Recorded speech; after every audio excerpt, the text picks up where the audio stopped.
2부에는 민경우 시민단체 길 대표님 모시고 오늘 제목이 강유원을 다루는 문제입니다. 더민주혁신회의, 더민주 전국혁신회의, 민주당 강성 지지층의 가장 큰 원외 조직으로 알려져 있는 이걸 이끄는 강유원, 이런 인물이 어떤 인물인지를 오늘 중요하게 좀 다뤄보겠습니다. 민경우 대표님 나오셨습니다. 안녕하세요. 예, 그동안 잘 지내셨나요? 예, 잘 지냈습니다. 예, 수학 공부 열심히 하고 계신가요? 예, 열심히 하고 있습니다.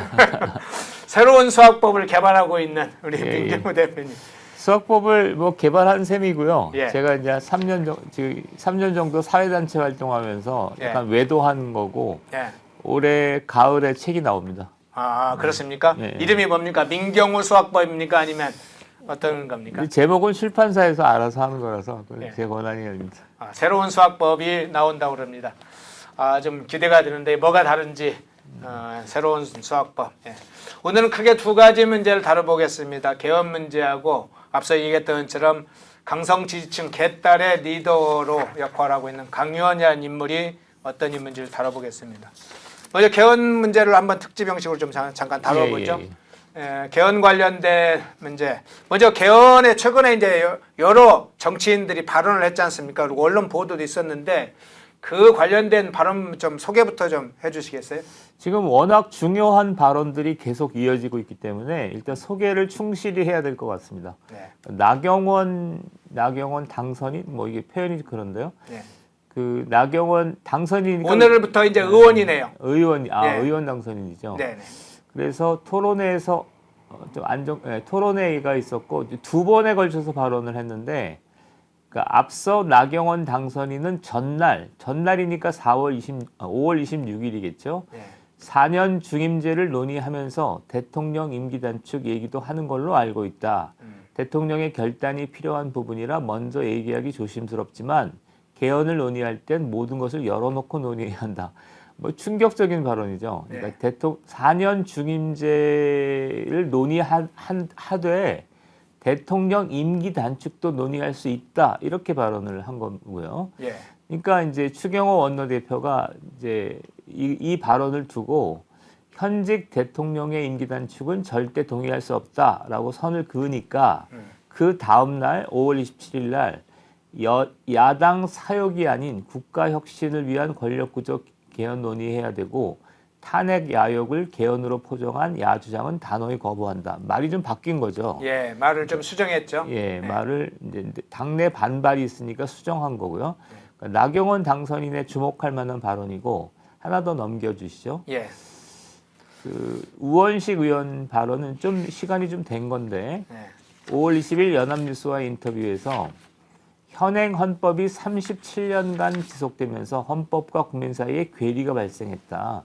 4년 중임제 개헌, 동일 법안에 대한 거부권 제한 등을 하자 이런 건데 이런 정도라면 이건 좀 평범한 발언으로 보입니다. 사실은 4년 중임제 개헌이라는 건 많이 얘기가 된 거기 때문에 그러니까 21대 국회에서 또 우원식 의원이 국회의장이 됐으니까 개헌 특위를 열어서 4년 중임제 개헌을 얘기를 해보자. 이런 정도는 그냥 범상한 발언으로 보이고요. 그다음에 세 번째 하나 또 넘겨주시죠. 자, 조국 대표의 발언인데요. 5월 17일 날 발언이 있었고 7가지를 제기하고 있습니다. 부망쟁, 5.18 민주화운동, 6월 10일 민주항쟁을 헌법 전문을 수록하자 이건데요. 하나하나 아주 주목할 만한 발언이라서 보통 이제 5.18을 헌법 전문에 수록하자 이런 얘기는 있었잖아요. 근데 그것도 아니고 아예 부마 민주항쟁, 5.18 민주화운동 같은 것들을 전부 다 헌법 전문에 수록해서 이건 하나의 별도의 장이 되는 별도의 어떤 묶음이 되는 거지 않습니까? 그러니까 민주화 운동 전체를 어떤 헌법적 내용으로 만들겠다 이런 내용인데 이게 이제 민주화 운동에 물론 민주화도 있고 어떤 노동 다른 것도 있잖아요. 안보도 있고 사회적인 문제도 있고 이런데 민주화를 저렇게까지 부각시키는 게 맞냐 하는 느낌은 좀 있죠. 그다음에 수도는 법률로 정한다 이런 얘기고 4년 중임제 개헌이고 검사영장 청구권 이게 그 검찰청을 없애고 검찰의 기소 권한을 없애서 검찰은 기소하는 권한만 남겨두는 거죠. 그 다음에 핵심 중에 하나는 사회권 강화 일반 조항 신설입니다. 조국 대표의 이날 발언의 전후 맥락을 소개하면 87년 헌법은 주로 정치적 자유를 얘기했기 때문에 있기 때문에 이번에는 개헌을 하게 되면 사회권을 중심으로 해서 개헌을 하고 이거를 7공화국이라고 하자 이렇게 제안을 하고 있고요. 일종의 사회권의 일종으로 보이는데 동일노동, 동일임금 있고 토지 공개념 강화 이런 것들이 있습니다. 자, 요건 좀 생략을 돼 있는데 전체적으로 보면 대통령의 임기를 단축해서 구체적인 일정까지도 소개하고 있는데 그 26년경에 지방선거와 대통령 선거를 같이 치를 수 있도록 개헌하자. 그렇게 하자라는 거고 그 구체적인 내용은 7가지로 지금 얘기를 해놓고 있습니다. 또 하나만 소개를 하면 하나 넘겨주시죠. 조선일보의 강천석 칼럼인데요. 이건 정치권 인사하고는 또 다른 차원에서 상당히 충격적인 칼럼입니다. 역시 길어서 제가 생략을 했는데 2가지가 전제되어 있습니다. 하나는 대통령의 특검과 탄핵, 야당의 공세를 대통령이 막기 어려울 거다. 이게 전제고, 두 번째는 이재명 대표도 사법 처리를 막기 어려울 거다. 그렇기 때문에 이걸 가지고 정치적 봉방을 하면 남미행 악순환을 타게 된다. 그러니까 정치를 가지고 논란을 겪게 되면 남미형 악순환 열차표를 타게 될 거니까 87년에 만든 헌법이 한국 정치는 이미 붕괴했다. 여야가 개헌 문제를 국가도 살고 너도 살고 나도 사는 차원에서 접근해 볼 때가 되었다. 두 손 놓고 함께 죽기만을 기다릴 수는 없는 것 아닌가. 그러니까 여야가 정치적으로 지금 경합 상태고 이것이 수습할 방법이 없으니까 여야 모두 사는 차원에서 개헌을 해보자. 이런 거죠. 예. 예. 일단 주로 이제 정치인과 조선일보 강천석 칼럼, 특히 강천석 칼럼은 상당히 논쟁적인 위험한 여러 가지 내용이 함께 담겨져 있는 그런 칼럼까지 지금 몇 가지 상을 압축해 소개를 해주셨는데 이걸 포함해서 이제 개헌 관련 현재 전체적인 상황을 어떻게 보세요? 한 2가지로 요약을 했는데요. 하나는 첫 번째는 그러니까 야당의 공세가 잘 안 먹히고 있다고 저는 판단합니다. 3가지 점에서 안 먹히고 있는데 탄핵의 사유, 그다음에 탄핵의 동력, 탄핵의 의석 분포 이 3가지 모두가 잘 안 먹히고 있습니다. 먼저 탄핵의 사유부터 얘기를 하면 명확한 법률 위반 사실이 나와야 되는데 실제로 이게 잘 안 나오고 있거든요. 그래서 막판에 헌법재판소에 갔을 때 탄핵이 인용될 거냐에 대해서 야당도 자신할 수 없는 상황인 것 같습니다. 그다음에 두 번째는 탄핵의 동력인데요.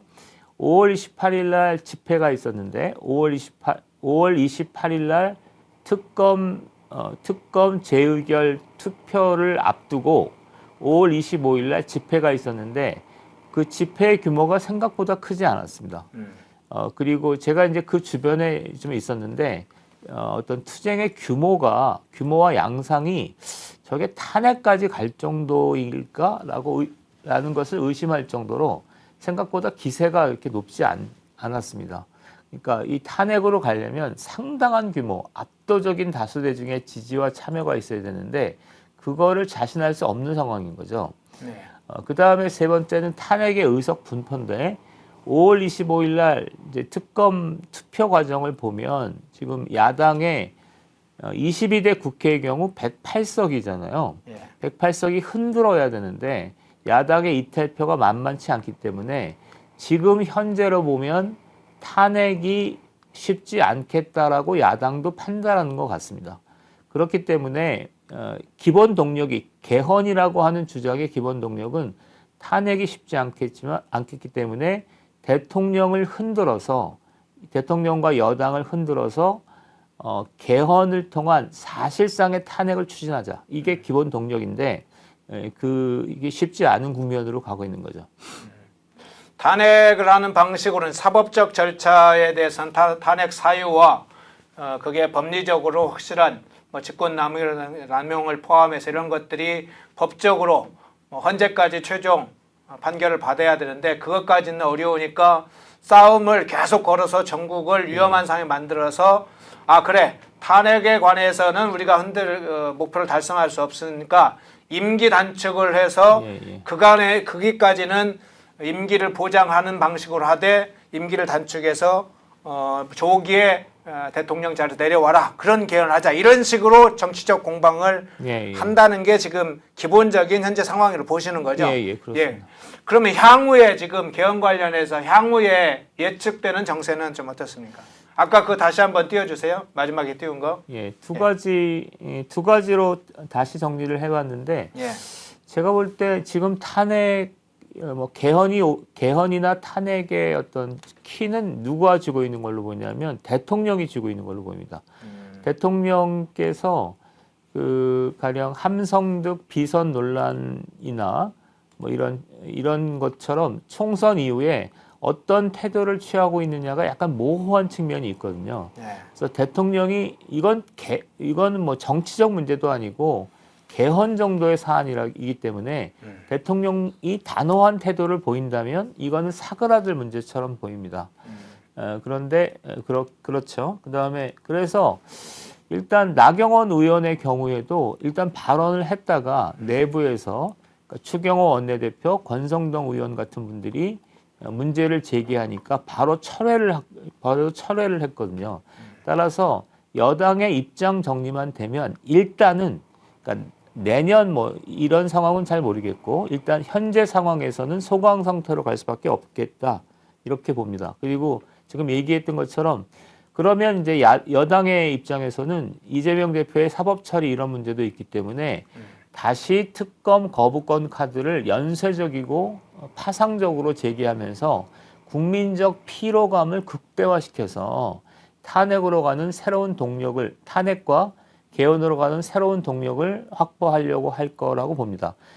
전체적으로 요약한다면 여당의 입장 정리만 되면 일단은 수면 아래로 가라앉을 거다라는 게 제 예상이고 그다음에 이어서 다시 특검 거부권 제2 국면이 시작되면 22대 국회 이후에 한참 동안 상당한 정도의 충돌과 어떤 갈등이 있고 그거에 대한 국민적 여론의 향배에 따라서 다시 논의가 되는 이런 형태가 아닐까 싶습니다.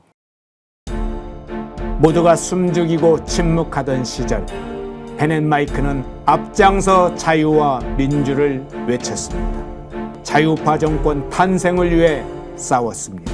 2024년에도 펜앤마이크는 쉼없이 달려갑니다. 민주주의 체제 수호의 선봉이 되겠습니다. 왜곡된 대한민국 역사를 바로 세우겠습니다. 2024년에도 펜앤마이크를 응원해 주십시오.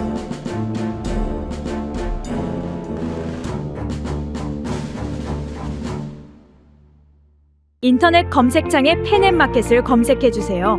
펜앤마켓은 펜앤드마이크 구독자분들을 위한 종합 쇼핑몰로 좋은 상품으로 온라인 최저가를 목표로 하는 마켓입니다. 많은 관심과 사랑 부탁드립니다.